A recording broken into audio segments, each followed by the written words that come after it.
नमस्कार विद्यार्थी मित्रांनो, माझं नाव आहे विश्वजित पाटील. पुन्हा एकदा ट्युशन एरिया लातूरमध्ये तुमच्या सर्वांचं स्वागत आहे. आज माझ्यासोबत आहे RCCचे टॉपर. तर तिने कशा प्रकारे तिची नीट एक्झाम क्लिअर केली या सर्व गोष्टी जाणून घेऊयात. तर सर्वात आधी इम्पॉर्टंट गोष्ट आहे, आपल्या चॅनलवर मोठेगावकर सर पण आलेले आहेत. तर सर, तुमचं वेलकम आहे माझ्या चॅनलवरती. आणि जरा RCC रिझल्ट बद्दल माहिती सांगा, की म्हणजे बाहेर 720चे टॉपर्स यायला लागले, तर RCC रिझल्ट बद्दल तुम्ही जरा माहिती सांगा. सर्वप्रथम विश्वजित पाटील या विद्यार्थ्याच्या यूट्यूब चॅनलला खूप खूप शुभेच्छा. तो चांगलं काम करण्याचा प्रयत्न करतोय. त्यानं असं चांगलं काम करावं, मुलांना मोटिवेट करावं, मुलांना प्रॉपर गायडन्स करावं, हीच मी त्याच्याकडे आशा व्यक्त करतो. आणि नीट 2024मध्ये मिरॅकल रिझल्ट आहे. कारण 716 मार्क गुण घेऊन जो विद्यार्थी टॉपर 716, 715, 710, 705 म्हणजे अबो 700 14 विद्यार्थी आहेत. आणि अबो 600 जवळपास 832 विद्यार्थी आहेत. म्हणजे हा मिरॅकल रिझल्ट आहे. आणि याचं सगळं श्रेय मुलांच्या मेहनतीला, आम्ही करून घेतल्या प्रयत्नाला, पालकांनी जे विद्यार्थ्यांना सपोर्ट करतात आणि पॉझिटिव्ह ठेवतात त्याला जाते मला असं वाटतंय. आणि आपला लातूर पॅटर्न आहेच विश्वजित. जवळपास कुठलं जरी मेडिकल कॉलेज घेतलं आपण तर जवळपास 30 to 40% स्टुडंट फ्रॉम लातूर. आणि सगळ्यात महत्त्वाचं, ते जरी डिफरंट गावचे असतील, समजा ते विद्यार्थी चंद्रपूरचे असतील, गडचिरोली असतील, वाशिम असतील, बुलढाणा असतील, तरीसुद्धा तिथे गेल्यानंतर ते कुठले, त्यांना पहिलं विचारलं ते लातूर म्हणतात. मी एक मुलांचं पाहतोय म्हणजे लातूर, पुन्हा नंतर खूप डीपमध्ये विचारतात, सांगतात मी चंद्रपूरचा आहे, मी गडचिरोलीचा आहे. कारण विद्यार्थी विसरत नाही की बाबा मी इथून घडलो. हे म्हणजे खूप आपल्यासाठी महत्त्वाचं आहे. अशीच एक विद्यार्थिनी दामिनी सहज, ती आता तिच्या मामाच्या मुलीचं ॲडमिशन घेण्यासाठी आली होती. सहज तुमच्या समोर झालं. मग तिला 680 मार्क्स आहेत. ती खूप दामिनीने खूप चांगला अभ्यास केला. जे पालकांचे वडील शिक्षक आहेत त्यांनी तिला खूप सपोर्ट केलं. म्हणूनच तिला चांगले मार्क्स मिळाले. ती खूप खुश आहे. मी बोलण्यापेक्षा ती आपल्याला जास्त बोलली विश्वजित. हा, तर आता आपण दामिनीची नीटची जर्नी कशी राहिली, कुठल्या कुठल्या अडचणी अडचणी आल्या तिला, कशा प्रकारे पॅरेंट्सनी सपोर्ट केला, सर्व गोष्टी RCCने कशा प्रकारे सपोर्ट केला जाणून घेऊया तिच्याकडनंच. तर काय नाव आहे तुझं पूर्ण? नमस्कार, माझे नाव दामिनी लंजे आहे आणि मला नीट 2024च्या एक्झाममध्ये 680 मार्क्स पडले आहेत. माझं म्हणणं एवढंच राहील की कन्सिस्टन्सी इज अ की ऑफ सक्सेस. आणि RCCमध्ये कन्सिस्टन्सी खूप चांगल्याने मेंटेन केली जाते. वर्षभर ते विजयपथ, अग्निपथ अशासारखे वेगवेगळे प्रोग्राम्स राबवतात आणि त्याच्यामुळेच मला इतका फायदा झाला. माझा लास्ट इयर स्कोर 513 होता आणि मी जम्प घेतली 680ची फक्त आणि फक्त RCCमुळेच. RCC पॅटर्नमध्ये खूपच चांगल्याने तुमचं एक एक सब्जेक्ट तुमचं चांगल्याने करून घेतल्या जाते. जो कन्सेप्ट तुमचा वीक आहे त्याच्यासाठी स्पेशली DSP टीचर्स बसतात. आपल्याला जे जे हवं ते मोठेगावकर सर प्रोव्हाइड करतात. तर माझं एवढंच म्हणणं राहील की जेवढं आपण स्वतः अभ्यास करून आणि मोठेगावकर सर तर सपोर्ट करतात असतात, ते त्यांची सगळ्यांनी मिळूनच मला इतके मार्क्स पडले. तर तुला फिजिक्स, केमिस्ट्री आणि बायोलॉजीमध्ये किती मार्क आलेत? मला फिजिक्सला 155 आहेत, केमिस्ट्रीला 165 आहेत आणि बायोला आउट ऑफ आहेत 360 आहेत मला. मागच्या वर्षी किती मार्क्स होते तुला? म्हणजे 513ची डिस्ट्रीब्युशन तितकं लक्षात बरं, नाही. चालतंय. तर कसा अभ्यास केला तू फिजिक्स, केमिस्ट्री, बायोलॉजीचे? कुठले बुकलेट वगैरे काय मी बायोसाठी फक्त NCERTs केला. कारण मोठेगावकर सरांच्या RCCमध्ये त्यांनी आम्हाला क्लास नोट्स दिले. ते क्लास नोट्स मी चांगल्याने वाचून काढले आणि त्याच्यानंतर मी फक्त NCERT प्रिफर केला. केमिस्ट्रीसाठी RCCचे बुकलेट्स आणि क्लास नोट्स, बस इतकंच. आणि फिजिक्ससाठी पण मी सेम केलं आहे, क्लास नोट्स आणि RCCचे बुकलेट्स. RCCच्या एका चॅप्टरमध्ये 200 ते 300 क्वेश्चन्स असतात आणि मी ते सगळे लावले प्रत्येक चॅप्टरचे. तर त्याच्याने मला खूप फायदा झाला. तुला टेस्ट सिरीज मध्ये किती मार्क्स येत होते? मला टेस्ट सिरीजमध्ये तर 680 कधीच नाही पडले. म्हणजे मला दोनदा फक्त 650 पर्यंत गेली आणि 610-20 तितकंच यायचं. आणि मोठेगावकर सर नेहमी म्हणायचे की RCCच्या टेस्ट सिरीजमध्ये जितके मार्क्स पडतील तितकेच किंवा त्याच्यापेक्षा जास्त पडतील, आणि मला त्याच्यापेक्षा जास्तच पडले. मला स्वतः 60 ते 70 मार्क्सची मी जम्प घेतली आहे. तू हॉस्टेलवर राहत होती का इकडे? नाही, मी एकटी रूमवर राहायची, एकटंच सगळं मॅनेज करायची मी. हो. तुझे पेरेंट्स काय करतात? माझे आई बाबा दोघे पण टीचर्स आहेत आणि ते प्रायमरीचे टीचर्स आहेत आणि त्यांनी मला खूप खूप सपोर्ट केला आहे. कारण ड्रॉप इयरमध्ये खूप टेन्शन असतो ना स्टुडंट्सला, पण त्यांनी मला वर्षभर हौसला देत राहिले की तू करू शकते, तू करू शकते, तू करून घेशील, आणि त्याच्यामुळेच मला इतकं सक्सेस मिळालं. तर सर, स्वागत आहे तुमचं माझ्या चॅनलवरती. तर तुम्हाला आता कसं वाटतंय, तुमची मुलगी MBBS डॉक्टर होणार आहे आता? फार छान वाटतंय. मुलीच्या प्रयत्नाची यश आहे ती. आणि मोठे गावकर सर यांचं उचित मार्गदर्शन त्याच्यामुळे मुलींनी यश प्राप्त केलं. तुम्ही कशा प्रकारे सपोर्ट केला तिला नीटच्या प्रिपरेशनच्या? माझा पूर्ण सपोर्ट होता पहिल्यापासूनच मुलीला या दिशेने, नाही का. म्हणजे असं नाही का कधी कमी मार्क्स वगैरे आले तर तिला तुम्ही जास्त भांडलात वगैरे? नाही नाही नाही, तसं काय नाही. असं तुम्ही पालकांना काय ऍडवाइस देतात की म्हणजे तुमचं जर पालक, आता खूप सारे पालक व्हिडिओ बघणार आहेत. नाही, माझ्या पालकांना एकच विनंती राहील की ज्या आपण क्लासला लावून देतो त्या क्लासचे सर्व टीचर, सर्व जे मार्गदर्शक असतात ते बरोबर मुलांना घडवण्यात त्यांना यश देतात. त्यांना ज्याप्रमाणे मुलामध्ये जे गुण असतील त्यामध्ये मुलं कव्हर करतात, पुढे जातात. आपण त्यांना दोषारोपण करण्यात काही अर्थ नाही. म्हणून मी आपल्या मुलींना कधी काही डाटलं नाही, परंतु ती हळूहळू आपले प्रयत्न वाट करत गेली आणि यशस्वी झाली. आता पालकांचा विषय आलाच तर मोठे गावकर सरांचं पण काय पालकांना म्हणणं असेल तर ते पण ऐकूत आपण. तर सर तुमचा काय मेसेज आहे पालकांसाठी? मला एकच वाटतंय जीवनामध्ये जी काही क्रांती होते ती फक्त आणि फक्त अभ्यासामुळे होते, शिक्षणामुळे होते. पण प्रत्येक पालकांची एक अपेक्षा असते, प्रत्येक पालकांची, की बाबा माझं जीवन कष्टामध्ये गेलं, माझ्या लेकराला जायला नाही पाहिजे. ते पालक आम्हाला भेटतात, मला म्हणतात मी सर स्वतःला विकायला तयार आहे, माझ्या लेकराला किंमत देणार नाही, मी शिकवायला तयार आहे. इतके म्हणजे पालक आम्हाला, काही पालक म्हणतात बघा ना सर माझा हात दगडासारखा झाला काम करून करून. शेतकरी पालक असतील तर मी किती कष्ट करतो सर, माझ्या लेकीला किंमत देत नाही. ही पालकांची माफक अपेक्षा विद्यार्थ्यांनी ओळखता आली पाहिजे. मला असं वाटतंय की बाबा माझे पप्पा किती कष्टाने मला शिकवत आहेत, मी त्यासाठी किती आणखी प्रयत्न करायला पाहिजे. फक्त कुठला पालक म्हणणार नाही. आता इथं समजा दामिनी आहे, दामिनीची वडील तिला कधी म्हणले का तू टॉप आहे म्हणून? कधीच नाही. फक्त दीदी तू प्रयत्न कर, तू तुझं 100% दे. हे प्रत्येक पालकाने असं म्हणलं पाहिजे आणि मुलांना मोटिवेट करायला पाहिजे. समजा कमी मार्क पडले, का कमी पडले? शिक्षकांनी शिकवलं नाही का, तुझ्या सिली मिस्टेक झाल्या, ह्याच्यावर अनालिसिस करत गेलं की कधी रिझल्ट येऊन जातो कळत नाही आपल्याला.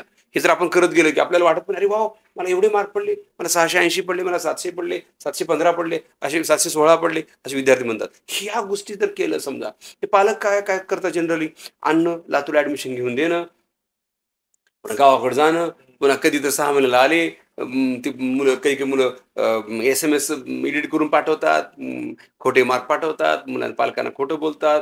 पुन्हा इथं लातूर जेवढं चांगलं बी तेवढं वाईट पण आहे.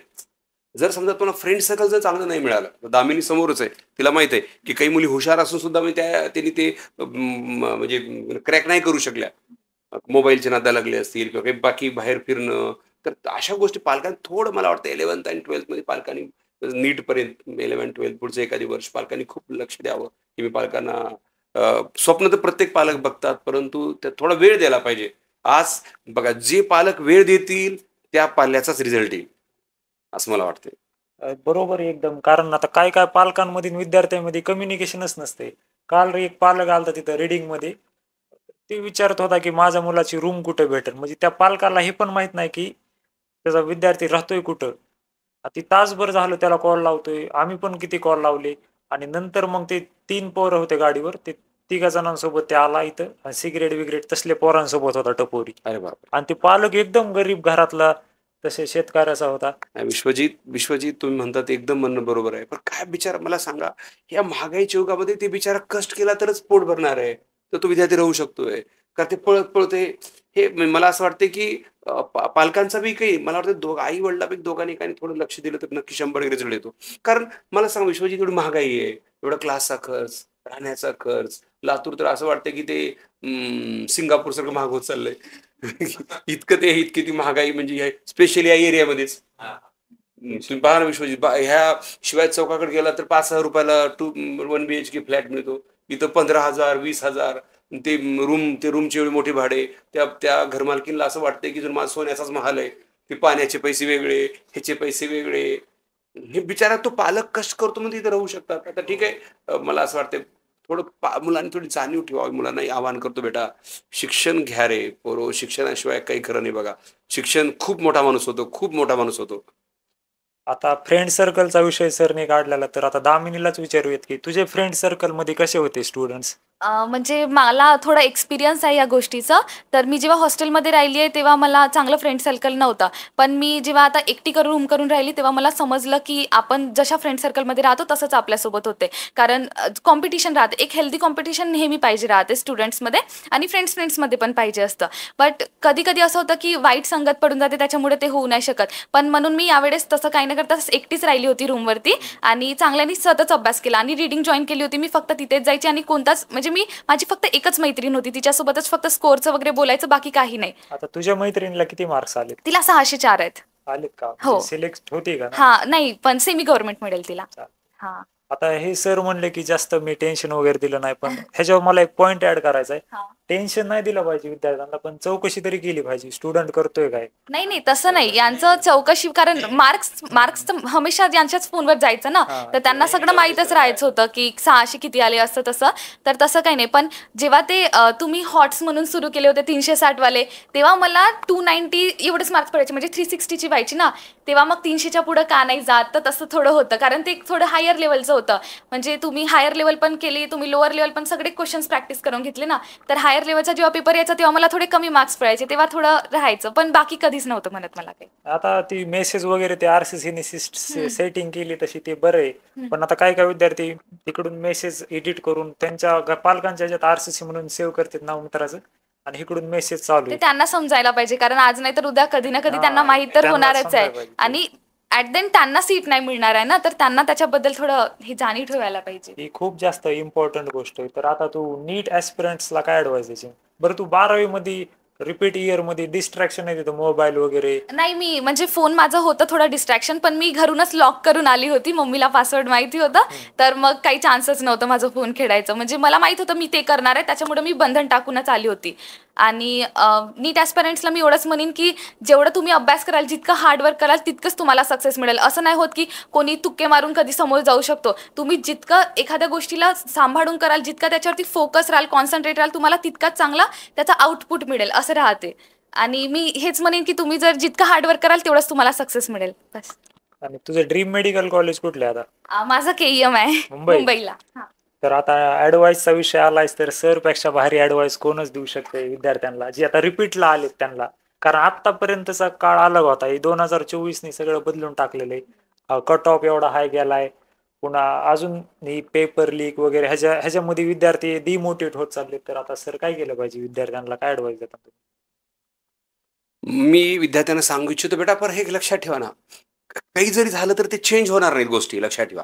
आपल्याला फाईट करावं लागेल, आपल्याला आपलं स्पिरिट, फायटिंगचं स्पिरिट असायला पाहिजे विद्यार्थ्यांनी. समजा आता विश्वजितनं सांगितलं पेपर स्कॅम होतोय, बोनस म्हणजे आपल्याला ग्रेस मार्क मिळत आहेत. आता जे गोष्टी होत ते आपण काही थांबवू शकत नाही बेटा, परंतु आपण अभ्यास करायला पाहिजे. आपणही म्हणजे खूप, मला समजा यावर्षी समजा 600 मार्क पडत आहे समजा, तरी मला रिपीट करतं, मी आणखी जिद्दीनं अभ्यास करेन, मी पुढच्या वर्षी मी 700 मार्क घेईन, अबो 700 जाईन, मग तर माझी सीट फिक्स होईल. असं पॉझिटिव्ह आपण बघायला पाहिजे. आपण जेवढी होती मेहनत करायला पाहिजे, मला असं वाटतं. आपण त्याच्या, कारण मला सांग 100% तर म्हणजे सगळीकडे घोटाळा नाही ना, हे बी विद्यार्थ्यांनी लक्षात ठेवायला पाहिजे. एक 5 to 10% सीट्स मिळवतील, त्यांना बी सुख लागणार नाही. शिक्षण हे पवित्र क्षेत्र आहे, माणसानं चांगलं काम करायला पाहिजे. जे कोणी असे डॉक्टर होतील ते उद्या फ्युचरमध्ये जेलमध्ये दिसतील, कारण ते काय थोडं, कारण doctor are next to the god. आणि तुम्ही असं स्कॅम करून, पेपर फोडून, चुकीचे मार्क वाढवून किंवा ग्रेस मार्क घेऊन डॉक्टर होत असाल तर तुम्ही उद्या तुम्हाला त्याचं कुठं ना कुठं आपल्याला हे सगळं बोलायचं. तर मला असं वाटतंय विद्यार्थी निगेटिव्ह मानसिकतेतून जाता परत आपल्याला स्वतःला मधून एनर्जी आपल्या आतून आतडी तुटेपर्यंत मी करणार आहे स्वतःला पॉझिटिव्ह करून यावं, असं मी विद्यार्थ्यांना आवाहन करू इच्छितो. बेटा, निगेटिव्ह मानसिकतेत जाऊ नका. नाहीतर असं पेपर फुटायला लागलाय, आम्ही एवढा अभ्यास करून काय फायदा? बेटा, ते 5 to 10% बघू नका यार, 90% बघूया आपण. ठीक आहे, आता इथून पुढे गव्हर्नमेंट पण खूप अलर्ट होऊन जाईल, कारण सगळेच आता खूप, मला असं वाटतं एवढं 100% तर पेपर फुटला नाही ना. दामिनी समोर आहे, तिला 680 मार्क्स आहेत ना, तिला थोडाच पेपर फुटलाय. आपण असे पॉझिटिव्ह विद्यार्थी बघूयात आपण. आणि महाराष्ट्रात नाहीये, महाराष्ट्रात तो असं स्कॅम होत नाही. एकदा पण सीईटीला पेपर फुटला नाही हो. 19 वर्ष मी सीईटी शिकवलो. मला वाटतं 1 नेशन 1 नको आम्हाला, 1 नेशन 1 एक्झाम. जर असा पेपर फोडून जर तुम्ही डॉक्टर होत असाल, नको आम्हाला. आमच्या सगळ्यात बेस्ट MBBS महाराष्ट्रात आहे.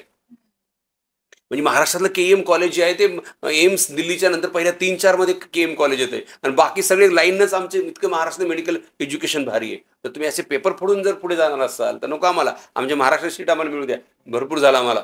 मी एवढं सांगू इच्छितो, कारण पेपर फोडणार, आम्ही एवढा अभ्यास करायचा आणि तुम्ही पेपर फोडून जर तिथं ऍडमिशन घेतात काय फायदा ते, मला असं वाटतंय.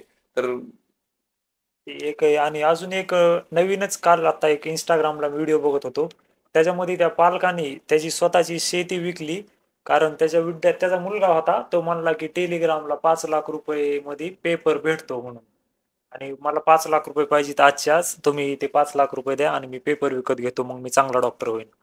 तर मग त्यांनी ते एका दिवसात सर्व काही करून, ते असे विद्यार्थी पण पालक पण आहेत आता ट्युशन म्हणजे महाराष्ट्रात.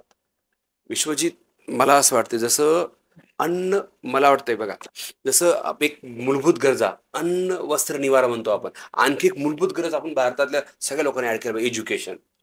जसं आपण अन्न वस्त्र निवारा म्हणतो, तिथं आणखी एज्युकेशन गोष्ट ऍड केली पाहिजे. जो कोणी एज्युकेशन मध्ये काही वाईट काम करेल, समजा असा पेपर फोडी, त्याला आपण काहीतरी मोठी म्हणजे अक्षरशः त्याला जन्मठेपेची शिक्षेपर्यंत आपण त्याला हे केलं पाहिजे. जसं विश्वजित, माझं काम एक केमिस्ट्री शिकवणं, मी जसं 17-18 तास माझ्या विषयास केमिस्ट्रीसाठी माझ्या आर्ट्ससाठी देत असतो, तसं काही लोकांचं कामच आहे 17-18 तास ते पेपर पेपर कुठं फोडायचा, काय करायचं, कुणाला मॅनेज करायचं, कुणाला हे करायचं, त्याचं कामच ते. अशा अशा अशा गुन्हेगार लोकांची टोळी शासनाने शोधून काढली पाहिजे, आणि कारण शासनच करू शकते, एका मिनिटात देश सरळ होऊ शकतो. आणि अशा लोकांना म्हणजे जन्मठेपी शिक्षा, फाशी शिक्षेपर्यंत दिलं पाहिजे. कारण अन्न वस्त्र निवारा आणि एज्युकेशन, आमच्यासारख्या गरीबाला एकच जगण्याचं साधन आहे म्हणजे अभ्यास. तिथं तुम्ही आम्हाला जर आमचे मुंडक्या दाबत असाल तुम्ही, तर मला असं वाटतं हे याला बी विचार करायला पाहिजे.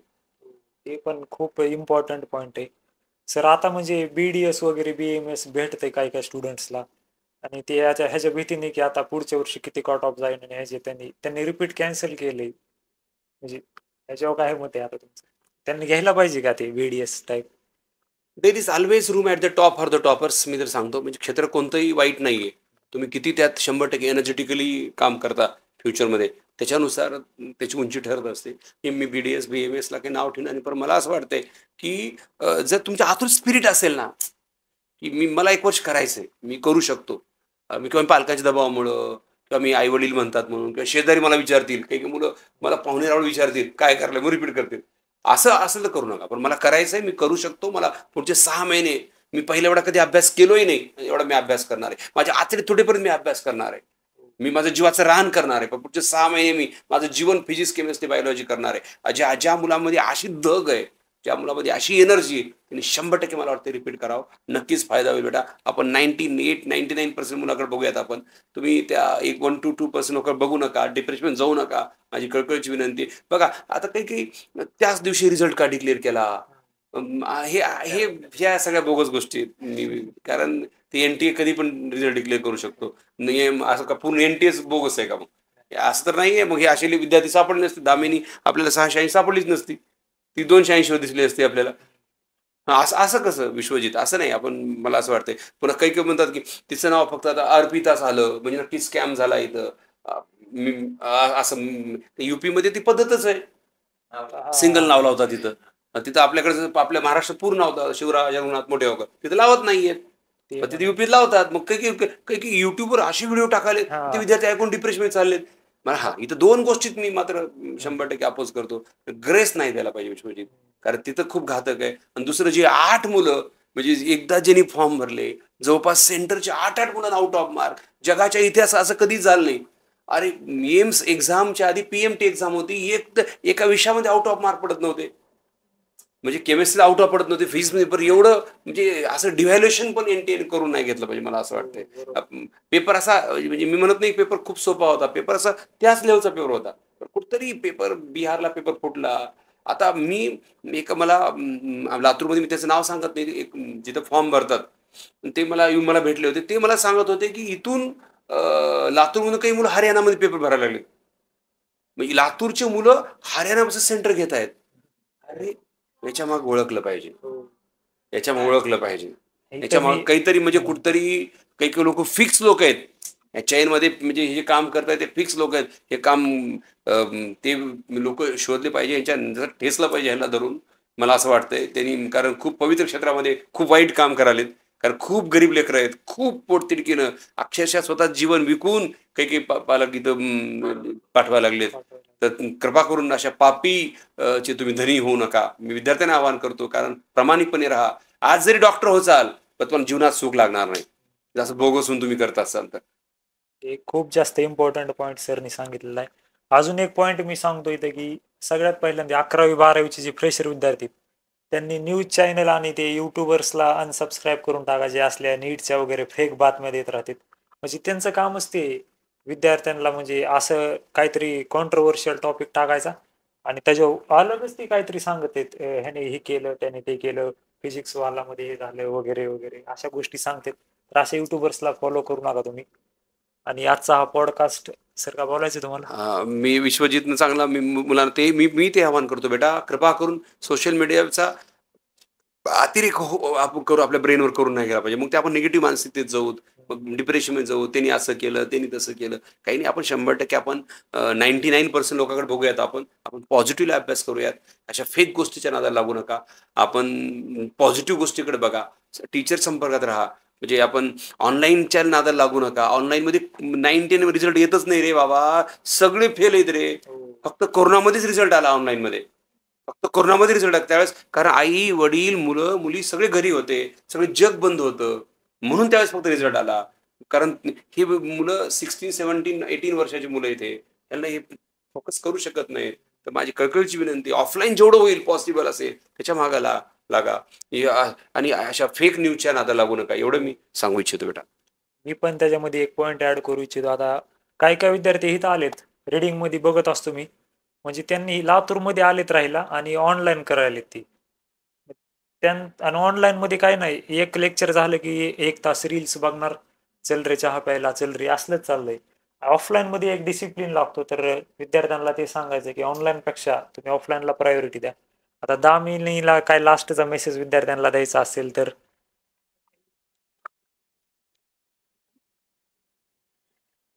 मी एवढंच म्हणेन की हार्डवर्क नंतरच सक्सेस मिळतो.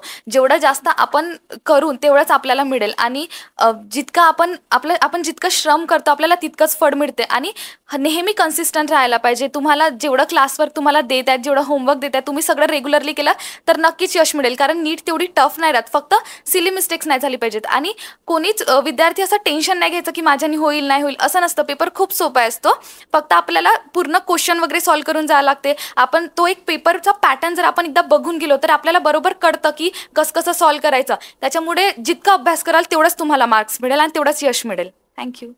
वेलकम. तर आजचा हा पॉडकास्ट तुम्हाला कसा वाटला कमेंट्स मध्ये नक्की सांगा. आता इथनं पुढे आरसीसीचे सर्व टॉपर्स सर सोबत इंटरव्ह्यू करतील असं मी म्हणजे इच्छा आहे माझी पण. आणि खूप खूप धन्यवाद सर तुमचे पण, दामिनी तुमचे पण, सर तुमचे पण धन्यवाद.